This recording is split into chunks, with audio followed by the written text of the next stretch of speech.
Hello વાલા વિદ્યાર્થી મિત્રો, આજે પ્રકરણ 6 માં સંઘાત એટલે કે અથડામણો વિશે ચર્ચા કરીશું. આપણે આમાં એક પરિમાણ અને દ્વિપરિમાણ સંઘાત વિશેની ચર્ચા કરેલી છે.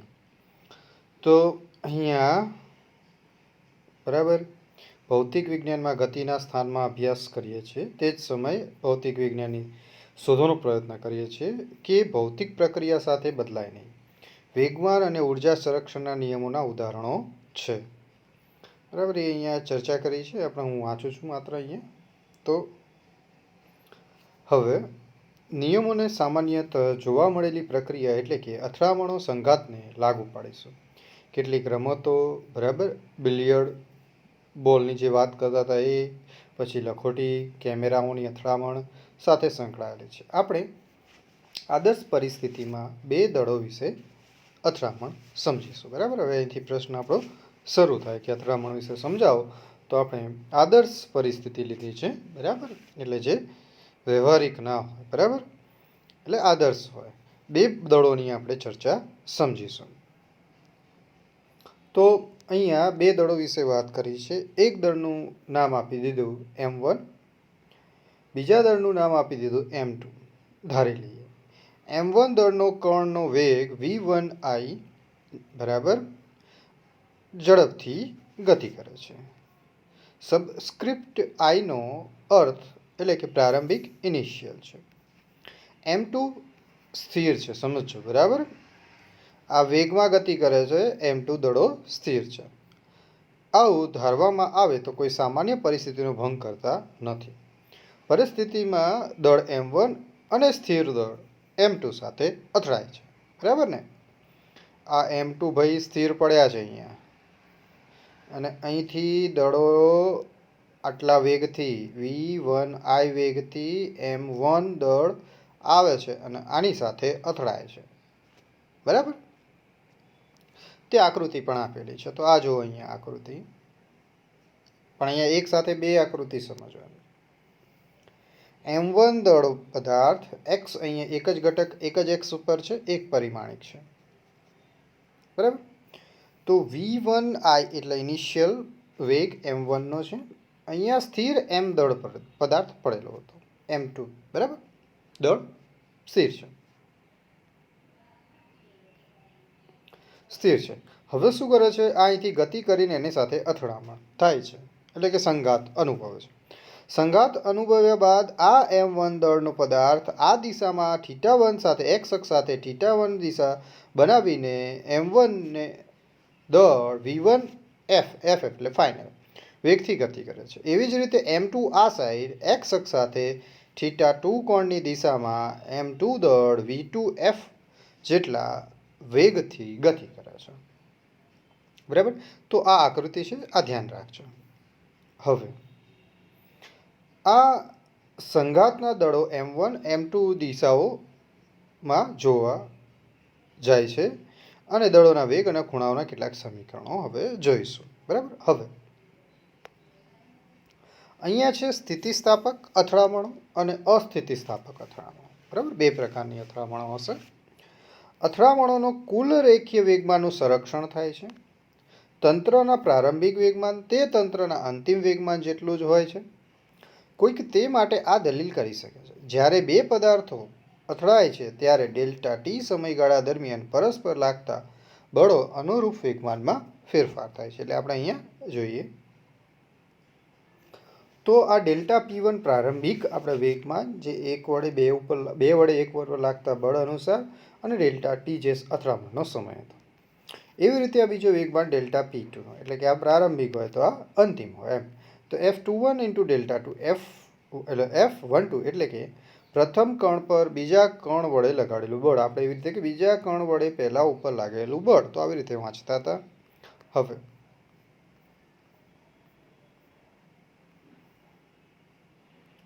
તે જ રીતે F21 એટલે કે એક વડે બીજા ઉપર લાગતું બળ, એટલે બીજા ઉપર પહેલા વડે લાગતું બળ દર્શાવે છે. તો ન્યૂટનના ગતિના ત્રીજા નિયમ અનુસાર, બરાબર, બંને કેવા હશે? સમાન, પરંતુ પરસ્પર વિરુદ્ધ દિશામાં. તો F1 અહીંયા પણ સદિશ છે, તમારે સદિશ દોરવો હોય તો દોરી દોજો. તો F12 is equal to minus F21. હવે આપણને ખબર ભાઈ વેગમાનનું સંરક્ષણ થાય એટલે કે FP1 plus delta P1 plus delta P2 બરાબર શું થઈ જશે ભાઈ 0, કારણ કે અહીંયા આપણે બીજા જોયું એવી જ રીતે આની કિંમત શું હતી તો એ મૂકી દો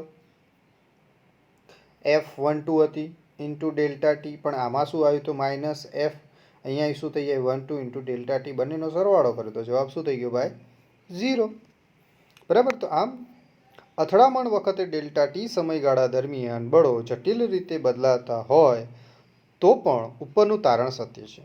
ત્રીજા નિયમ એટલે ન્યૂટનના ત્રીજા નિયમ અનુસાર દરેક ક્ષણે સાચો રહેતો હોવાથી પ્રથમ પદાર્થ પર લાગતો આઘાત બીજા પદાર્થ પર લાગતા આઘાત જેટલો જ અને તેની વિરુદ્ધ દિશામાં હોય છે, બરાબર છે. તો આ ખબર પડી જાય. હવે બીજી તરફ તંત્રની યાંત્રિક ઉર્જા હંમેશા સંરક્ષી હોવી જરૂરી નથી. અથડામણ દરમિયાન લાગતા આઘાત અને આકાર વિકાર દરમિયાન ઉષ્મા અને અવાજ એટલે કે ધ્વનિ ઉત્પન્ન થઈ શકે છે, બરાબર. અને પ્રારંભિક ગતિ ઉર્જાનો કેટલોક ભાગ ઉર્જાના બીજા સ્વરૂપમાં પણ રૂપાંતરિત થઈ શકે છે. આમ અથડામણ દરમિયાન આકાર વિકારના સંકોચવેલી સ્પ્રિંગ દ્વારા તાદૃશ્ય કરી શકાય છે. બે દળોને જોડતી સ્પ્રિંગ ઉર્જાના વ્યય કર્યા વગર તેનો આકાર પાછો મેળવી લે છે. તો પ્રારંભિક ગતિ ઉર્જા અંતિમ ગતિ ઉર્જા જેટલી હોય, પરંતુ ડેલ્ટા ટી સમયગાળા દરમિયાન ગતિ ઉર્જા અચળ ન હોય. આવી અથડામણો સ્થિતિસ્થાપક અથડામણો કહે છે, બરાબર છે.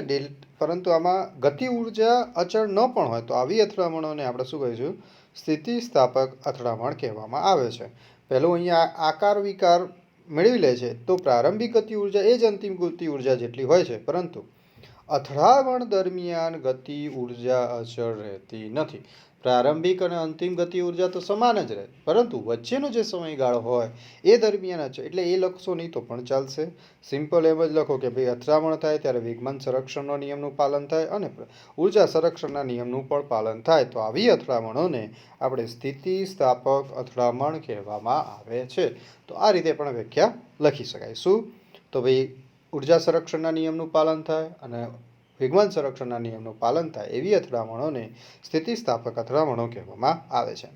બીજી તરફ આકાર વિકારમાંથી પાછું ન ફરી શકે, બંને અથડામણો પછી સાથે જ ગતિ કરી શકે તેવા અથડામણો બાદ બંને કણો સાથે ગતિ કરે તો તેઓને સંપૂર્ણ અસ્થિતિસ્થાપક અથડામણ કહેવામાં આવે છે, બરાબર ને. એટલે કે ગતિ ઉર્જાના નિયમોનું પાલન ન થતું હોય, બરાબર છે, ગતિ ઉર્જા સંરક્ષણના નિયમનું પાલન ન થતું હોય તો એવી અથડામણોને આપણે શું કહીશું સંપૂર્ણ અસ્થિતિસ્થાપક અથડામણ કહેવામાં આવે છે. એટલે કે વિકારમાંથી પાછું ના ફરી શકે, બંને અથડામણો પાછી સાથે જ ગતિ કરી શકે.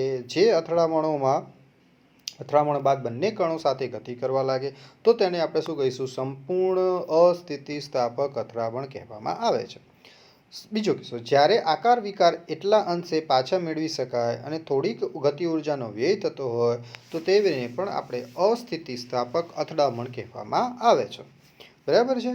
તો આવી રીતે આપણે સ્થિતિસ્થાપક અથડામણ સંપૂર્ણ અસ્થિતિસ્થાપક અથડામણ અસ્થિતિસ્થાપક અથડામણ આને કહીશું. હવે એ સમજીએ એક પરિમાણની અથડામણ સમજીએ. તો જે આકૃતિ જોઈ તેવી રીતે, બરાબર છે.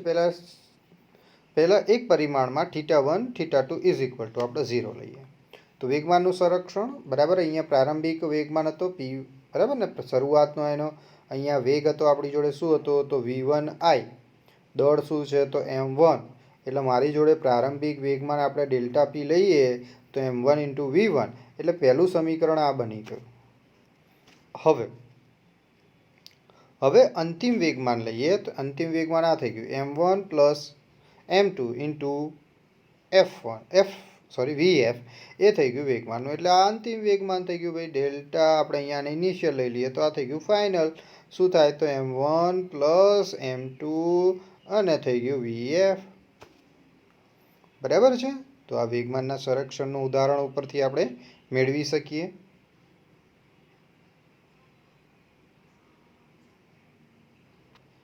હવે આ સમીકરણમાં vfને અહીંયા સૂત્ર કરતા બનાવી દીધા તો m1 ને m2 નીચે જતા રહ્યા, એટલે m1/m1 plus m2 into v1i, આ સમીકરણ નંબર તમે અહીંયા 1 લખી દો.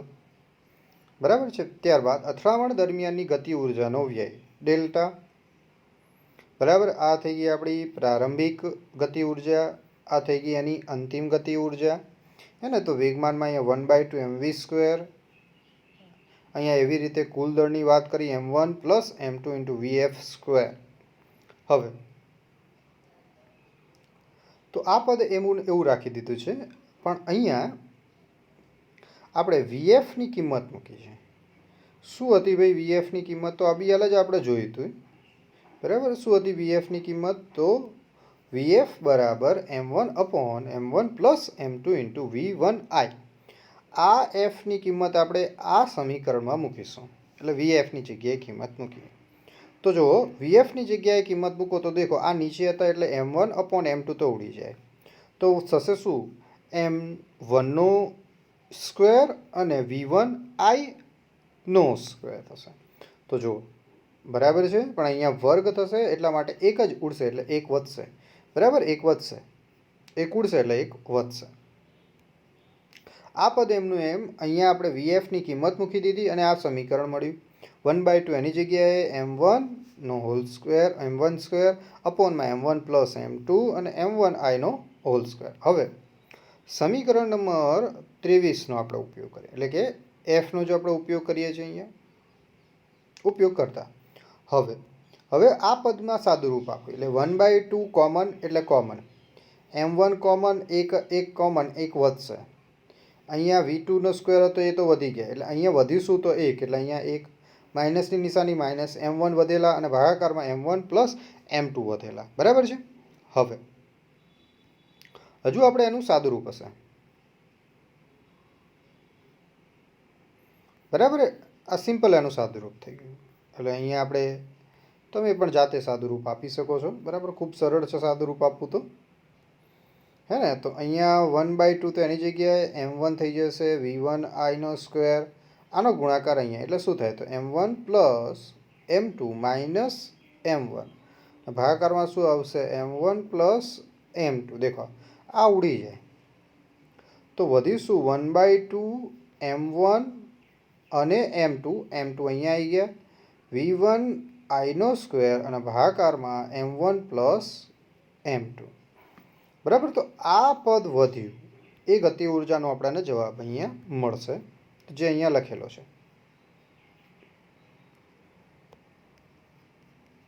તો ડેલ્ટા કે બરાબર 1/2 m1 into m2 અપોનમાં m1 plus m2 into v1i નો સ્ક્વેર. ધાર્યું હતું તેમ જ ધન મળે છે. હવે સ્થિતિસ્થાપક અથડામણો વિચારો. પેલી સિમ્પલ વાત હતી, સ્થિતિસ્થાપક અથડામણો વિચારી. θ1 ને θ2 ઇઝ ઇક્વલ ટુ 0 સાથે બરાબર નામાભિધાનનો ઉપયોગ કરતા વેગમાન અને ઉર્જા સંરક્ષણના સમીકરણ. તો ભાઈ હવે એની જ અંદર આ પ્રારંભિક વેગમાન અને આ અંતિમ વેગમાન. હવે m1 ઇન્ટુ v1 f1 એટલે કે જે છૂટા પડ્યા હતા આવી રીતે એની વાત કરી. હે ને, અહીંયા પ્રારંભમાં અહીંયા m2 હતો અને આ હતો v1i.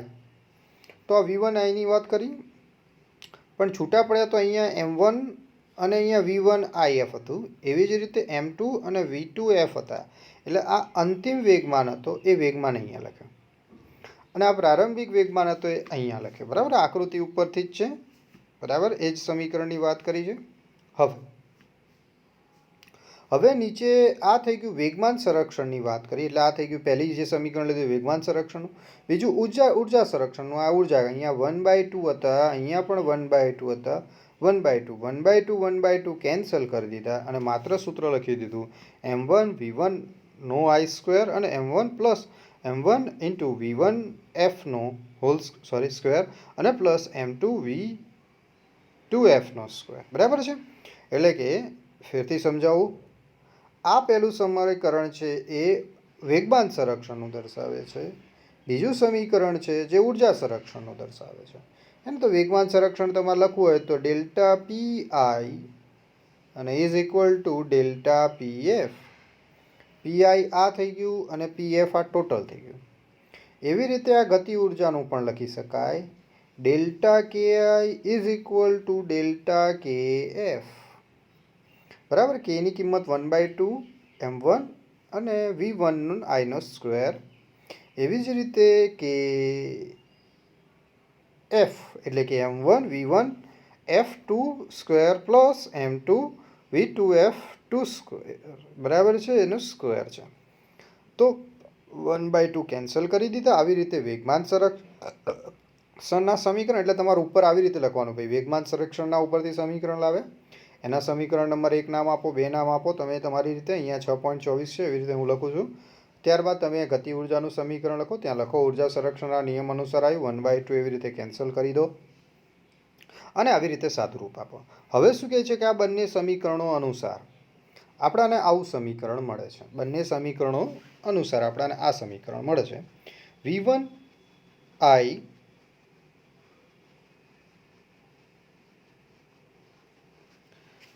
બ્રેકેટમાં v એટલે v2f minus v1i is equal to m1 v1f અને બ્રેકેટમાં v2f માઇનસ v1f. બરાબર, આવી રીતે એક સમીકરણ મળે છે આપણી જોડે.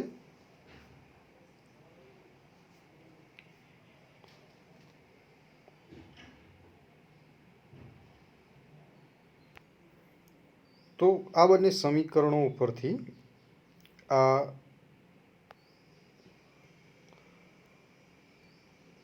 સમીકરણ આવેલા છે. m1 v1i બ્રેકેટમાં 2 v2f minus v1i is equal to m1 v1f બ્રેકેટમાં v2f minus v1f.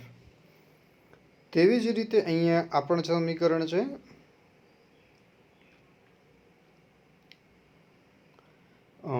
v2f બ્રેકેટમાં v1i minus v1f is equal to v1i square અને માઇનસ v1f નો સ્ક્વેર. હવે અથવા હજુ એનું સાદુરૂપ આપણે આપવું હોય તો આપી શકાય. v1i minus v1f બ્રેકેટમાં v1i plus v1f.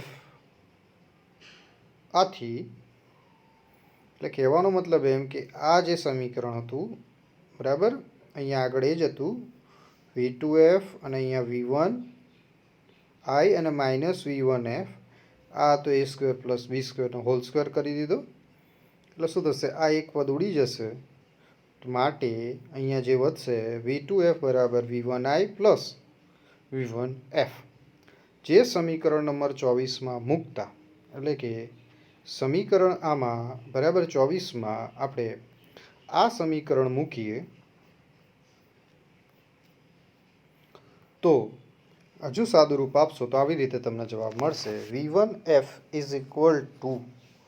બરાબર, સાદુરૂપ અહીંયા ઘણા આપવાના થાય છે તો v1f is equal to v1f is equal to m1 minus m2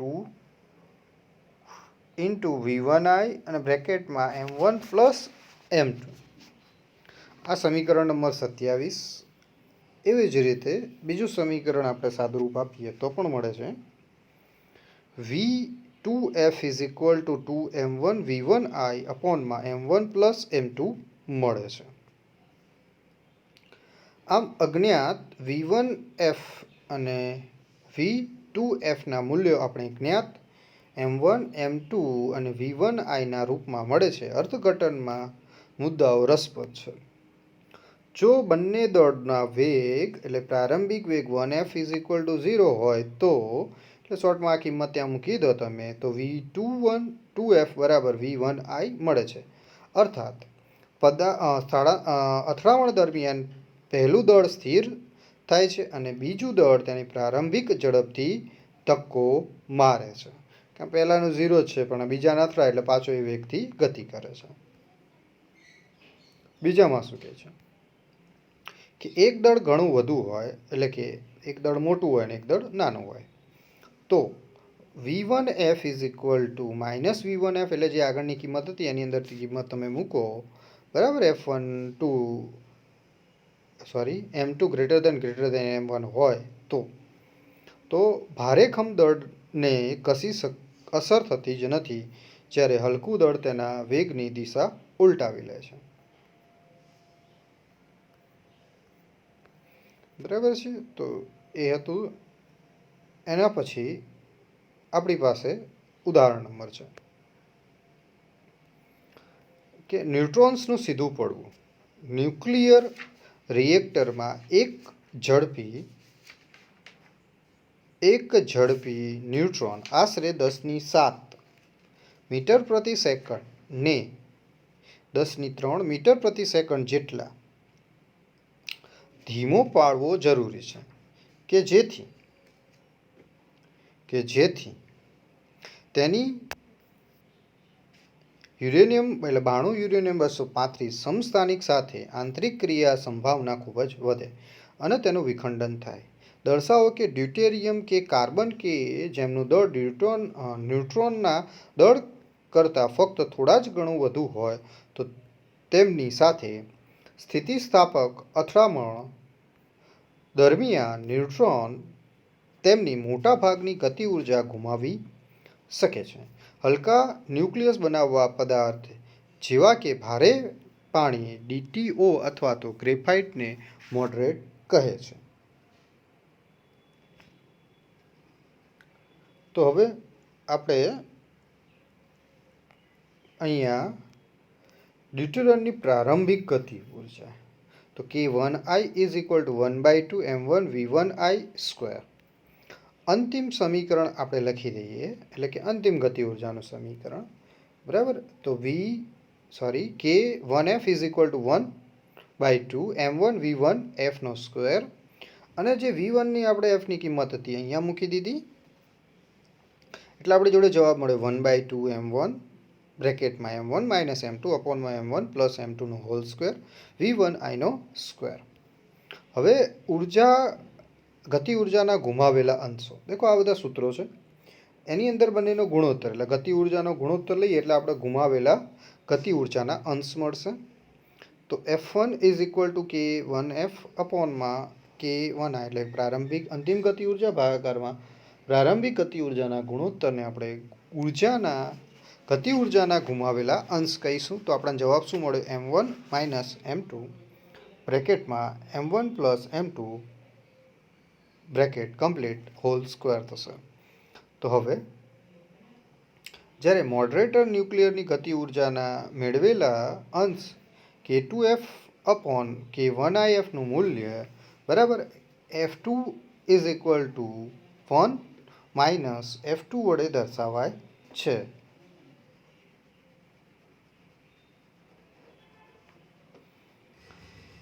તો આ સૂત્ર પણ તમારે યાદ રાખવું પડશે, બરાબર છે. આ સૂત્ર F2 is equal to 1 - F1 સ્થિતિસ્થાપક અથડામણની વાત કરી છે.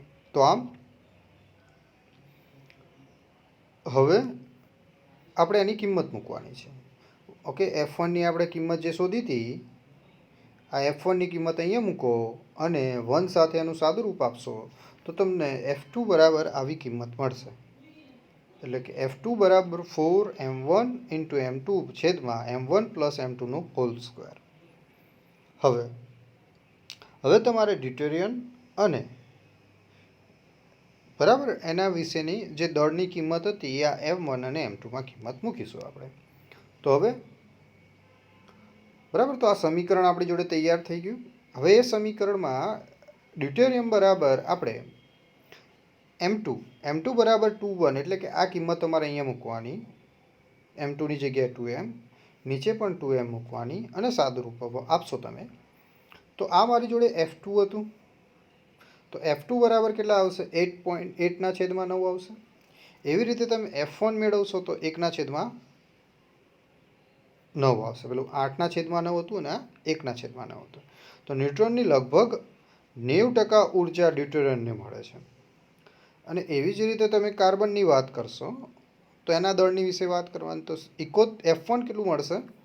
71.6% અને F2 કેટલું મળશે? 28.4%. જે વ્યવહારમાં જો આ સંખ્યા નાની હોય છે અને કે સમ્મુખ એટલે કે હેડ ઓન અથડામણ ભાગ્યે જ થાય છે.